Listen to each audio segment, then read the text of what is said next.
Hi, everyone, and welcome to the Monomyth Diaries, a podcast where ordinary people get to share their hero's journey. I'm Mandy, and I'll be your host. We'll discover powerful insights, critical moments of growth, and much more. Thanks for joining us. We all have a monomyth to share, and someone out there needs to hear it. Welcome to the Monomyth Diaries, a take what you like and leave the rest podcast, where real people share inspiring stories of transformation. No advice, no experts, just connection, growth, and hope. In part one of Rachael's monomyth, she shared her painful beginnings, a childhood marked by trauma, but also unexpected blessings. In today's episode, we'll explore the next chapter, the tools, the healing, and the forgiveness that allowed her to rise above it all. Let's welcome Rachael back to the show.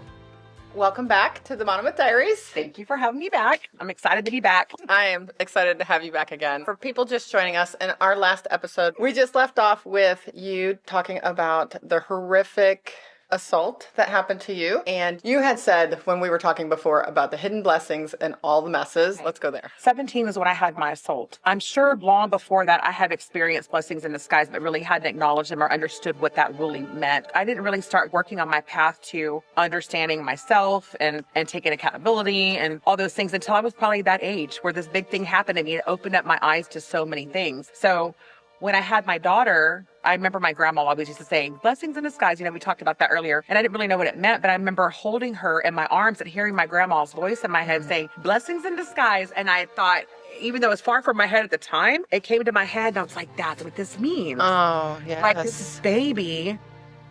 Girl, she was so cute too. Like she was just a little skinny thing. I was in labor with her for 22 long hours with zero medication. She's not put me through hell, it seemed like, But I held this baby and I remember thinking, this is what grandma means. This is what blessings in disguise is. The disguise is the pain that we're suffering, the crazy nightmare that we're in at that time. Like you feel like you're going to die, but you come out of it. Once something has already happened, you can't fix it. You can't go back and change it. You have to find how it can bless you. What is the blessing in it? What can I learn from this? Mm-hmm. How can I grow from this? That was my growing season. That's when I started realizing I want to be a grower. I want to be somebody that grows. And the only way to do that is to see where all the blessings are in life's messes, because life is going to be so messy. We can't get around it. We have to already know when we get out there in the world that it's going to be hard, it's going to be tough, but we can always count on the fact that at the end of those tough times, there's going to be something really good that's come out of it. In my case, my first acknowledged one was my daughter. She's the most beautiful thing. Oh man. Sorry. She's the most beautiful thing. Don't be sorry. I know she's going to be listening to this too, and I need her to know, and I always tell her.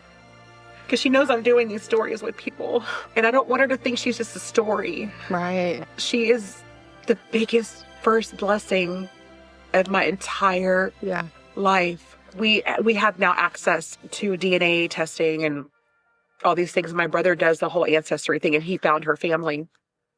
They're from Louisiana. The whole time, I thought this guy was from Africa because he was black, tall, he wore dreads, he had a weird accent, and I just assumed it was African, but it turned out the Louisianan accent, which is so different from an African accent, but it turns out they're from Louisiana. Hold on. For people who are just joining us, we're talking about your daughter who was born from a rape. Yes. I was assaulted by a photographer who claimed to want to put me in a magazine. I was going to be doing all these great things, and he assaulted me, and then I became pregnant and kept the pregnancy. And so she's now, I have access to her family, and she had told me one time, the only thing I want to do is I want to get with him and ask him why he did that to you. And I'm like, why though? Because I'm not upset about that anymore. I don't want you to go confront him. You're the blessing. Like blessings don't go confronting people. I understand what her thought is that she's thinking she wants to know why you did this to my mom. And she's thinking of me being this sad little girl and how scared I must have been. And she wants to be protective. But at the same time, she wouldn't be here. She's the blessing in disguise. That would be the hidden blessings in all life's messes. I've never been through one thing that I could tell you today at 51. And this is the God's honest truth,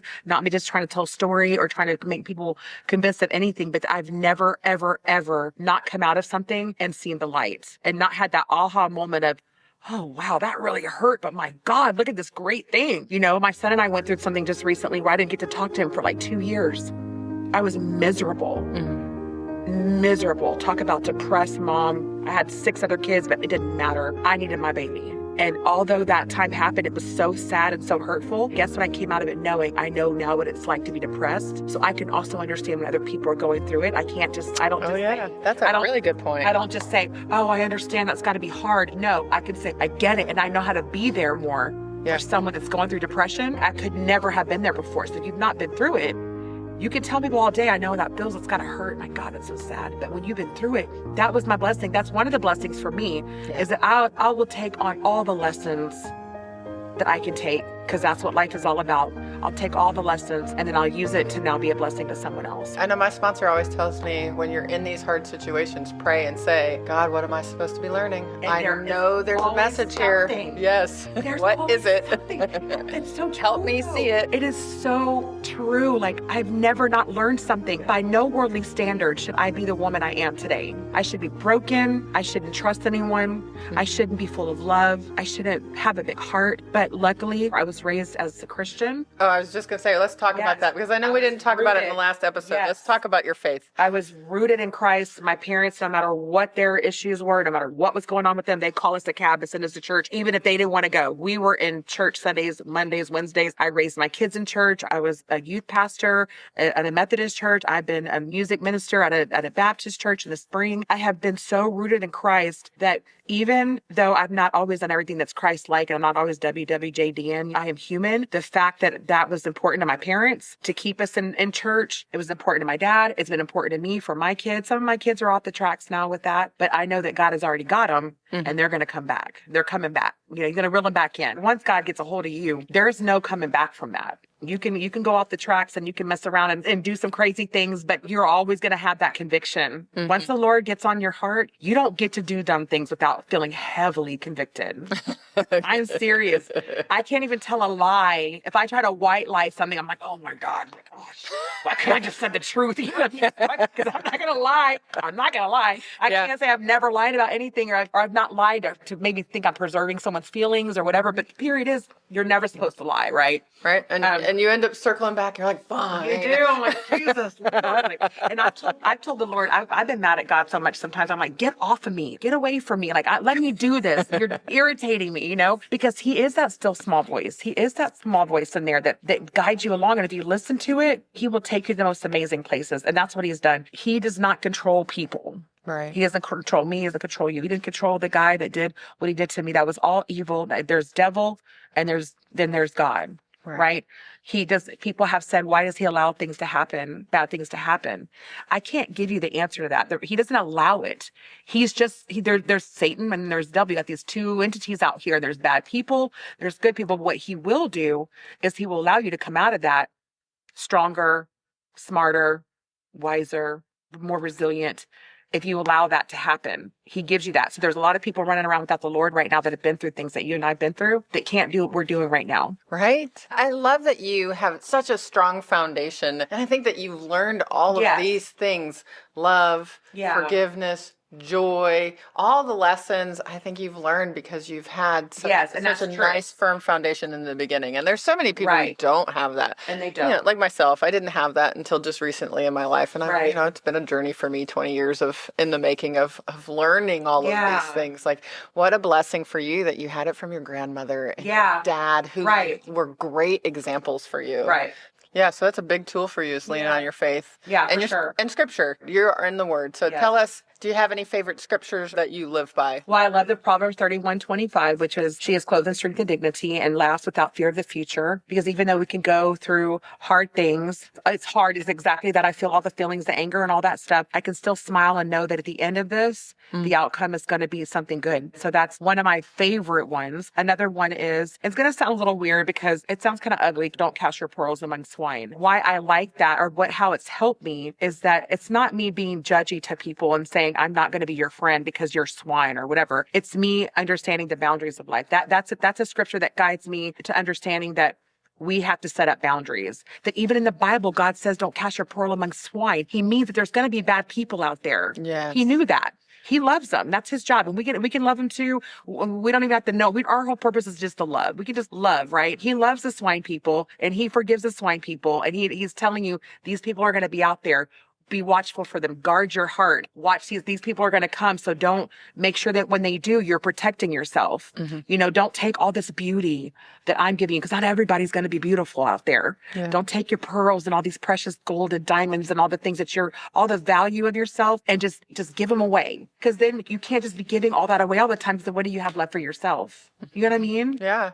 Because a lot of people out there are takers. Yeah, in you're life. probably right. You know what I'm saying? Well, and I think Donnell and I talked about this in his episode about I used to be one of those people. Yeah. I was a taker. I didn't know how to give. Yeah, I think that scripture too for me also reminds me to surround myself with like-minded people. 1,000%. Like, I remember when I first got into Al-Anon and my sponsor said to me, stick with the winners. Yeah. And I always felt like, ooh, I don't like that. But I couldn't get it at the time, but now I get it. And, of course, it's popular now amongst, all the gurus, the Mel Robbins and the Tony Robbins and all the people. Hang out with people who have what you want. Right. And now I see it. Now I understand. I think when you and I were talking once before as well, the idea of we're only as sick as our secrets came up. How do you think sharing your testimony helps you heal? I think it helps because even since we've been here, I found myself crying about it. I always thought, well, if you cry about something, you're probably not healed yet. And probably you're never fully healed. Or maybe you are at some point. Maybe I'm not fully healed yet because every time I talk about it, I do get emotional about it. And I think it just helps me heal by knowing that what I've gone through is going to impact someone else's life and there's healing in that. It's a servant nature that we have as women. I think it goes back to what you talked about earlier is you want to give this healing to someone else. Let me tell you, this story of my life, I've always thought my life is not meant to be private. There's some people that have private lives and it can be private and that's what's meant for them. But I'm meant for a very public life. The Lord has given me too many things in my life that I have to share. It's healing for other people. They need to hear that they're not alone. Isn't it crazy how alone we think we are when we're going through something? We literally will sit at home and think no one else is going through this whole entire world. I saw this, I don't remember the exact quote. I had it on as my Facebook banner for a little while. And it said something to the effect of every time you share your testimony, another woman's shame is decreased or something to that effect. And that just gave me the chills, girl. It's so true. Yeah. Do you know how many times I've gone through things and I've heard marriages when I was going through stuff in my marriage and still healing from those things? For some reason, I'm over thinking I'm going through this by myself. But when I would hear someone else is going through it too, I wouldn't be happy that they are, but I feel like, oh, thank God I'm not alone. I know that no one out there is listening to our story or my story today and thinking, oh, I'm so glad she went through that. You're thinking, I'm so glad I'm not alone. Yeah. I'm so glad to know that sucks that somebody went through that and that had to been terrible. But now I'm feeling like I can heal too. And if she can look at it as a blessing, if she can forgive that man, maybe I can too. Yeah. But ladies, honestly, if you allow the unforgiveness to control you forever, that means you're allowing the person that did the deed to control you. There's something about that doesn't sit well with me. There is something in whatever you went through. Even if you're going through it right now and it's early, you got to cry, you got to feel sad, you got to do all the things. I will tell you now, as crazy as it sounds to you right now, there is something beautiful coming. Mm-hmm. There is something powerful coming out of what you went through or what you're going through right now. Mm-hmm. There always is. Yeah. What's that new catchphrase is there's purpose in your pain. Yes. Okay, so let's talk about self-worth for a second. I know you've learned a lot of things from this traumatic experience, and one of them was your worth. So let's talk about that. So I think, even besides this, I've been in relationships with men that, listen, you can only hit me one time and you can only cheat on me one time, physically cheat on me one time, and I'm done. And it has to come from my dad, because my dad would always tell us to think about our value, to know that we're worth, to never look back and regret anything in life, that everything that we've done in this life, you can't ever regret it, whether it's a relationship, because you've planted a seed in each and everything that you've done. And as long as you're seed planting and you're leaving impact,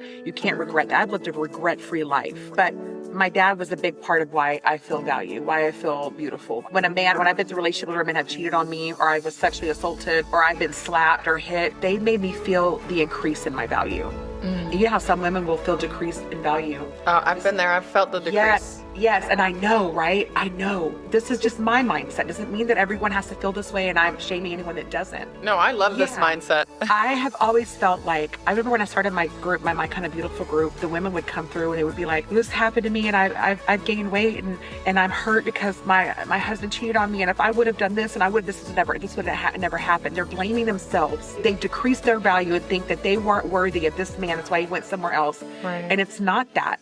I look at it like, you just reminded me of my value. You just reminded me I'm too valuable for this. Being a good person, doing good things. You're not going to be perfect, but do good things. Show love, show compassion, show faithfulness, show all these things. And whenever you walk away from that, to be unforgettable. You are now maybe their conviction in life as they grow through life. So I actually picture myself on this journey when he's told me this story and looking back with this little backpack, kind of looking back at my life and thinking, I did a good job there. I planted some seeds. Yeah, that hurt. But the good that comes out of it is knowing that I intentionally was there seed planting. And now those people are never going to forget the good deeds that you've done. And when you break up with someone, that pain lasts for just a little while. It doesn't last forever. But you take your worth with you. Yeah, you take your worth with you. That's exactly right. And that's the thing that a lot of people don't have. And I had this spectacular father figure in my life. Despite his sins, he made up for them by giving us this mindset. And what do you say to people that didn't have that? How do you tell them to be this or to think this way? Mm-hmm. Well, I can just say that we're here for you now to help guide you in that way. We're here to tell you that you're valuable. We're here to tell you that you're priceless. We're here to tell you that your value increases when someone does damage to you. That's their problem. I love that. Yeah, that's the first time I've ever heard anybody put a spin on it like that. Yeah. I really like that. I wish I'd have known that a long time ago. So you just reminded me how valuable I was. Too valuable for this. All right, you have so many amazing tools. You've got forgiveness and love, and I know there's another one that you use all the time that you call checking your motivation. Tell us about that one. So because I'm a servant nature and I like to serve people, and I like to do things for people. In the beginning of this was when my dad took us to that trailer park to give a gift to these kids, and I was like, I saw it, I'm excited. Their excitement excited me, and I know from that point on, I started wanting to give things to people. I wanted to do things. I couldn't wait to get that excitement from them. You know what I mean? I'd be like, you want something of mine? Like, do you want my wedding ring? Like, it's $1,000. I want to see how excited you are. Like, so I remember a couple of years ago, I remember sitting with myself and thinking, because I wanted to make sure that I was doing what I was doing for the right reasons. So I'm sitting here thinking, am I doing good things for people out of selfish reasons? Am I doing it? And this is how self-aware I try to be, and I want to be. I don't know where this stuff comes from. I'll just be all of a sudden at home doing dishes and be like, I'm being a good person, that's what I'm thinking. And so because I'm giving and giving and giving, and sometimes whenever it's gone for a while, I think about it, I'm like, I really wish I wouldn't have given that shirt. It made me start to think, am I doing things for the right reasons? Because I got that payoff really fast in the moment when I gave it. I felt that excitement, but then later on, I'm like, oh God, I really missed that shirt, or I wish I would have given that purse away. So it started making me think if I was doing it for the right reasons. Does it make sense what I'm saying? No, I understand. Yeah. So I had to sit with myself and think about it. And I like to check myself on that constantly because I want to make sure that, not that I'm perfect and I'm trying to be perfect all the time, but in the actions of things that I consider my purpose, that it actually is my purpose. And it's not just me doing something to get a payoff. Sure. The selfish sides of us, you know what I mean? And so I realized that the Lord wants us to have a payoff. He wants us to feel joy when we're doing something for people. God wants us to He wants us to have a payoff. We're supposed to get joy by seeing what we can do gives joy to others. Yeah. It's supposed to be for fun and for free. Yeah. Right? But it's not. My husband gets on me all the time about this. When I say, I want to give for fun and for free, right? Yeah. But you don't give it all. And he's like, it's not for free because you're getting something out of it. You're getting joy. Yes. And I'm like, okay, we're just talking about semantics here. Yeah. Because there I do get joy out of it. Yeah. That's okay. I love that when you're in these situations, you're checking your motivation. Why am I doing this? Am I doing it for the right reasons? And I think that's so, so important. Right. We talk about that in 12-step program all the time. Like, what is your motivation here? Right. Why are you doing this? Are you being manipulative? Right. Are you trying to justify your behavior? Are you doing it for the right reasons? Right. Well, you have some pretty incredible boons, which we've already talked about. Your forgiveness and love and your beautiful daughter that you got out of this bad situation. And of course, that was a very long time ago because I know you said you're in your 50s now, and that was when you were 17. Let's fast forward through over the years, right? Like, you've got some pretty incredible boons today because that sets you on a path, right? And so, of course, everybody's got trials and tribulations and things that they go throughout their life, but that was your big one. Right. So today, where you are today, let's talk about some of your boons. The boons are the blessings to you, to your family, to your community, to the world in general, all the beautiful things that are coming out of, a horrible situation. I would say that the blessings are immense. I don't even know where to start, to be honest with you. Let's just pick a couple. One of them would just be being here, doing what we're doing right now. The blessings that have come out of all of my life story and everything that has gone on is being able to have a message. A testimony, A testimony that I wouldn't have had. And somebody has to have them in order for other people to move on with their lives. We are a resource for people. And that is a blessing to me to know that you're one person, your story, especially now in this day and age, can affect a million lives or Good. One. Yeah, but the Ed Milet. capability, yes. Have you read that book by Ed Milet? I have. It's a beautiful book, and I think it's called The Power of One or something like Yeah. that, where he talks about it just takes one person to That's change the trajectory of your life. That is so powerful. So the biggest blessing that has come out of everything that's happened to me is the ability to have the strength and the resilience that I have, to be able to have the voice that I know I have, to be able to do what I'm doing. Because not everybody can do that. Yeah. There's people that have the same stories as we do, that are healed and all that stuff, but don't want to get out there and do that. And that's fine, right? Sure. But there are people like us that have been assigned our assignment in life, that God has assigned us, is to have those stories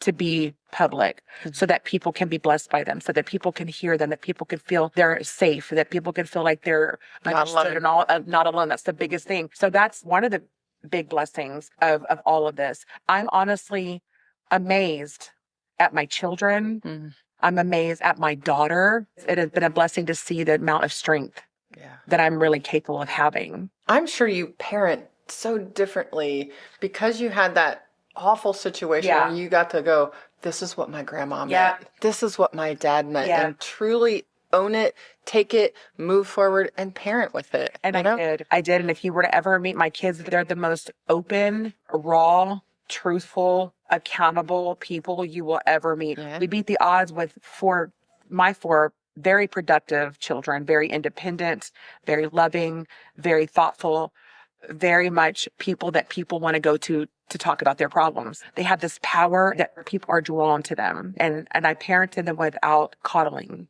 My way of keeping them protected is by being super honest with them, super vulnerable with them, letting them know the truth even about my own self and my life. There's not a secret in the world that I have that anyone could uncover. It just made them real people. And I love that. Yeah. You've passed on your strength, your resilience. And they are your faith, your love. Yeah. My girls they're all of them. Even my stepdaughter, Melissa, I've been with her since she was 8. And that girl, I'm so glad I was in her life. We don't play.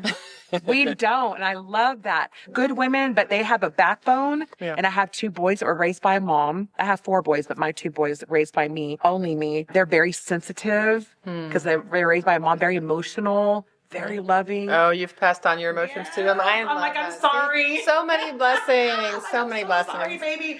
Let's talk about a professional blessing. Okay. Because you're a super strong woman. Yes. You have started your own business. I have. And so this is the cool thing, ladies and men, whoever needs to be touched by this today, whoever's listening to this today, there is nothing that holds you back from your dreams bigger than you. Yeah. Nothing that's held you back. No. Personally, for me personally, there's nothing I've allowed to hold me back from my dream. Like, I didn't know what my dream was. I just was like, well, I wanted to be a nurse at first. I'll be honest. I went to college to be a nurse and I tested in the lowest level math class. I could not get the math. I couldn't get the algebra. I couldn't get all the deep math. So I ended up just dropping out. So I ultimately wanted to be a nurse because I love taking care of people. But then I ended up going into doing CNA stuff. Okay. And I loved that. But then COVID hit. I fell and I broke my leg and I cannot lift people anymore. And it was just, I just never went back to it. I did 5 years of that as an independent caregiver. So now I have lupus and I have an autoimmune disease. So I'm trying to apply for life insurance so that when I'm gone, I can leave my kids something. I can't get coverage because I have lupus. Every time I come back, say that they wouldn't cover me. This is where my mind started racing. Okay, I want to own a business. So I want to start something. I want to create a legacy. I want to leave something for my children that when I'm no longer here, spiritually, I feel like I know when I leave this life, I am taking care of them. Yeah. Still. So I always thought up until recent that my legacy was going to be my business. Okay. Right? And what is your business? Generational Gems Branding Solutions. We make promotional products for businesses, branding promotional products, hats, t-shirts, tumblers, my favorite. Tumblers, look at this. She gave me a gift. I'm so excited today that, yes, you gifted me this. Impactful promotional products that help brand awareness and foster customer loyalty. So we do some really cool stuff. This is our number one seller, our tumblers. People love them. I'm trying to get people to use the tumbler as like a mobile marketing thing. Like if you were to get a billboard on the side of the road, what would you put on that billboard? If you can't afford to do that, here's your billboard. It goes around with you everywhere. This thing's amazing. I am so excited that it will fit fit in my... It's in your cup holders. And this is the thing that I love. This is the part of my business I love the most and how we started our business. And I'm still not even sure if I want to even go further than this. This thing's amazing. That's what we do. Branded tumblers like this. This is her Monomyth logo on it. My logo's over here, but I like mine kind of fun, saying sassy stuff. So, and then it's got my QR code and all that fun stuff on it. So yeah, that's what we do. So it started off that I wanted to leave a money. I was thinking I'd leave a business, sustainable business for my kids. But then I was asked a question at I'm a part of the lead networking group in the Woodlands. And we were having like our little breakout sessions. And one of the guys asked me, what are you going to do when you die and your kids don't want your business? What you say you want to leave a legacy and impact. Well, what if it's not going to be money? So I thought that's a really good question because nobody's really said, hey, mom, want to take over. They're not even, I mean, they're interested. I think it's cool, but it's not their thing, right? So I started thinking the impact is no matter what you've gone through in life, they're going to have seen that mom has stayed resilient and that mom accomplished any dream that I was in that space. I made it happen. So even if my business fails and I die at some point and there's not a money to leave, I've left something way more important. I've left something more important than my business even. It's the impact of resiliency, of strength, of love, of overcoming, of surviving. Yeah. It's that. I picture myself having a picture on the wall somewhere and I'm just standing in it and they're looking at it and they're reminded of my story. Yeah. And so you're going to wear a shirt that says everybody needs a Billy. Yes. I'm gonna but your kids are going to wear one that says everybody needs a Rachel. Yes. I'm going to pass it down, right? That's what I'm leaving. Yeah. I'm leaving the legacy of just life and how to overcome it, how to deal with it, how to grow from it. My future generations are going to say, they're going to be going through a tough time and they're going to think if my Mimi, my great Mimi could have gone through all this, I'm going to buckle up and saddle up and I'm going to go through it too. Because if she could go through being a single mom, being sexually assaulted, being abused by the grandpa, going through physical and emotional abuse, being poor, being all these things, then I can too. That's a powerful tool to leave behind. They're going to pass this along through life. And I know that I'm going to be talked about forever within my family. Yeah, I hear that a lot lately is, leaving a legacy. Yeah. I mean, it's sort of a buzzword right now. And people generally think of money. So my sponsor and her husband, and I talk about her all the time. My first sponsor, Grandma Diana is who she is now. But when her husband passes, I know their funeral will be standing room only. Yeah. Because the legacy that they are leaving behind, the number of people that they have helped. Yes. The people they are touching, that's what I want to leave behind. It isn't the generational wealth that I want. Yes, it's so true. When I die, I want people to be like, man, that Mandy, she was an amazing human. And they're going to too. I thought about my funeral, because you know what? Me and my daughter are planning my funeral as we speak, actually. I'm like, okay, I want to be cremated. So I'm like, cremate me, put me in this little bitty globe. It's got like I love butterflies because they are transformation and growth, and they're all come out of this ugly cocoon, but they all come out these beautiful colors are all different. Have you ever met an ugly butterfly? Mm-mm. No, they are all beautiful.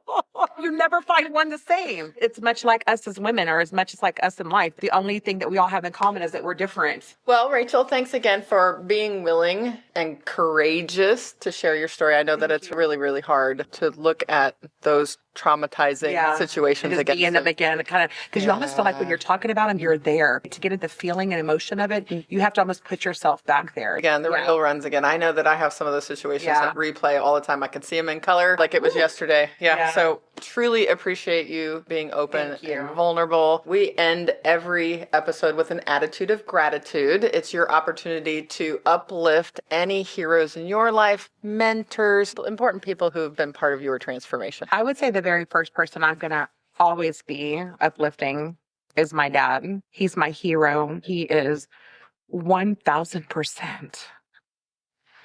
1,000% why I am who I am. And thank you so much for that, Dad. Like, I love you so much. It's hard to miss such an amazing person all the time.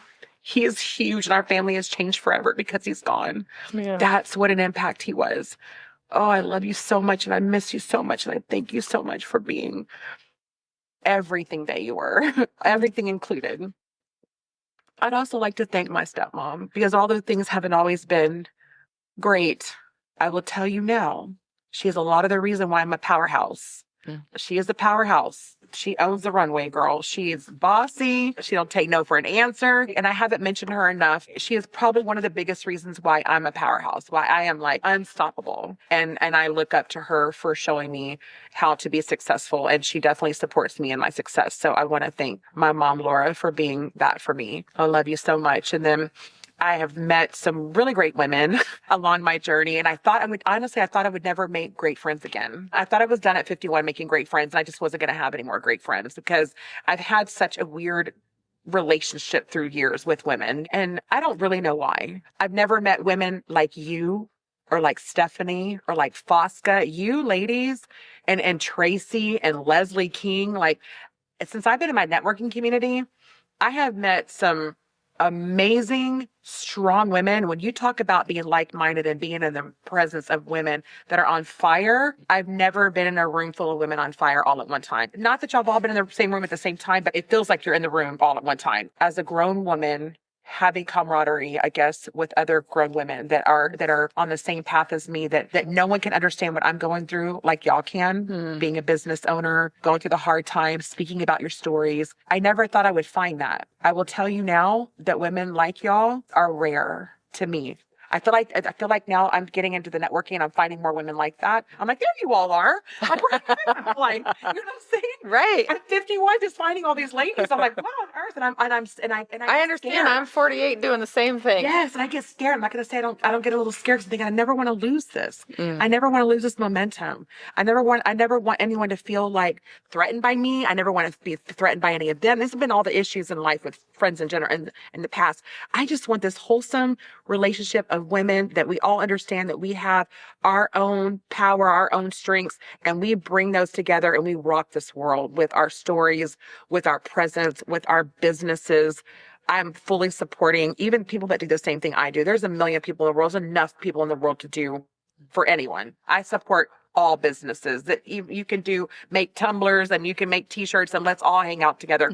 I don't care. Right. Because people are going to do business with you and they're going to do business with me because of who we are. Am I going to win them all? And that's the thing, is there's room for everyone at my table. And you, Amanda, have, in the short time I've known you, I adore you. And like, I couldn't wait to see you today. I know. I love hearing your voice. I love your messages. I love you even trusting me with your walk with God and where you're trying to go. You even looking up to me as somebody that he can even be someone that can even help you through that. Like that's a big deal. And there is nothing more that makes me so happy to know that, because as a positive and all that I can be, I literally thought I wasn't going to have friends anymore. I'm like, it kind of sucks, be friendless and all. I don't even know who to call anymore, but now I have them. So all of this was all a divine intervention. I love the Lord so much. I believe even on my worst days when I tell him I don't believe in you, he knows I do. Because there's times where I'm like, you're not up there. I know you couldn't be. You wouldn't let me go through this. And the times where I should be thinking, yeah, you're letting me go through this, but you're going to also allow me to grow from this. So I'm thankful for you, Fosca, Leslie, Tracy, Stephanie, and there's probably more people out there that I could thank. There's so many beautiful women I've met. My mom, my sisters, my daughters. Those two girls are my heroes. They keep me accountable. They do for me what I've done for them, and that's keeping me accountable and not sugarcoating things so I can feel good when we get off the phone. They make me think. So I appreciate my baby girls for being that rock for me. Yeah. All right. Any burning desires before we wrap up today? The only burning desire that I have is that we have done what we set out to do today. That's if somebody is sitting on the couch today feeling alone, that if somebody out in the world driving in their car listening to this, that this hit their hearts. And reach out. Yes, reach out. Seriously, I'm not lying when I say this. Enough people will be like, hey, call me anytime. I mean it. I do mean it. I can pick up the phone. I may not always be able to pick it up right away, but I will text you back and I will listen to you. I will talk to you. I love being a mentor to people if I can be. And I'm not beyond needing mentors. I need them all the time. You guys are that for me too. So just because we're at the place where we are in life doesn't mean that we have it all together. But together we have it all. I like the cliche thing. I love that. Yes. Well, we will be sure to drop all of your information in the show notes. So if anybody wants to reach out, they'll know how to get a hold of you. Well, thanks again for joining us on Monomyth Diaries. Thank you. You're the best. I love you. As we close Rachael's Monomyth, we're reminded that healing isn't a single moment. It's a lifelong journey of choosing grace, forgiveness, and growth. Her story shows us that even after deep pain, beauty can take root again, stronger, wiser, and more compassionate than before. We're so grateful to Rachael for sharing her heart with us, and we hope her courage inspires you to find the blessings hidden in your own story. Be sure to join us next Tuesday for more inspiring stories. Thanks for joining us on the Monomyth Diaries. If this episode resonates with you or someone you know, we'd love for you to share it and spread the inspiration. Don't forget to follow us wherever you get your podcasts or on YouTube to stay connected. We'd appreciate if you could take a moment and rate and review the podcast. It helps us reach more people with stories of transformation and growth. You can visit us at monomythdiaries.com or text us directly from the show notes to reach out and keep the conversations going. Until next time, heroes, let's journey together through our monomyths.